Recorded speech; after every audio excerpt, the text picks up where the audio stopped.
No vehicle डेच्या अनुषंगानं जिल्हाधिकारी कार्यालय आणि महसूल विभागाच्या विविध शाखा अंतर्गत 30 कर्मचारी इलेक्ट्रिक बाईकवरून तर 12 अधिकारी कर्मचारी सायकल चालवत कार्यालयात आले। सोलापूर जिल्हाधिकारी कार्यालयानं पर्यावरण संवर्धन आणि इंधन बचतीसाठी महत्त्वपूर्ण पाऊल उचललं आहे। 18 मेच्या परिपत्रकानुसार प्रत्येक आठवड्यातील मंगळवार हा दिवस नो व्हेकल डे म्हणून घोषित करण्यात आला आहे।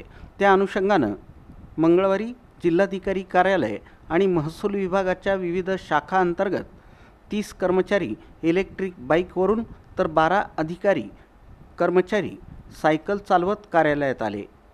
तर अनेक कर्मचारी सार्वजनिक वाहतूक आणि खाजगी वाहतूक व्यवस्थेचा वापर करून कार्यालयात आले, अशी माहिती निवासी उपजिल्हाधिकारी अभिजित पाटील यांनी दिली। जिल्हाधिकारी कार्यालयातील सर्व शाखा, उपविभागीय कार्यालये आणि तहसील कार्यालयातील अधिकारी कर्मचाऱ्यांना या दिवशी खाजगी दुचाकी आणि 4 चाकी वाहनं कार्यालयात आणण्यास बंदी घालण्यात आली आहे। अपरिहार्य कारणाशिवाय शासकीय वाहनांचा वापरही टाळण्याचे निर्देश देण्यात आले आहेत। या उपक्रमाचा उद्देश इंधन बचत, सार्वजनिक वाहतूक व्यवस्थेचा वापर वाढवणं तसंच पर्यावरणपूरक जीवनशैलीला प्रोत्साहन देणं हा आहे। अधिकारी आणि कर्मचाऱ्यांनी बस, सायकल, इलेक्ट्रिक वाहन किंवा पायी कार्यालयात येण्यास प्राधान्य द्यावं, असं परिपत्रकात नमूद करण्यात आलं आहे।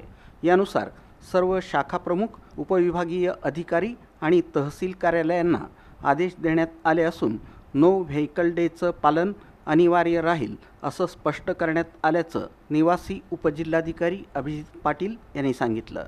जिल्हाधिकारी कार्यालयात अनेक अधिकारी कर्मचारी इलेक्ट्रिक बाईक तसंच ऑटोनं येताना दिसून आले। जिल्हाधिकारी यांचे स्वीय सहाय्यक शंकर कांबळे आणि विजय वाळा हे इलेक्ट्रिक बाईकनं कार्यालयात आले।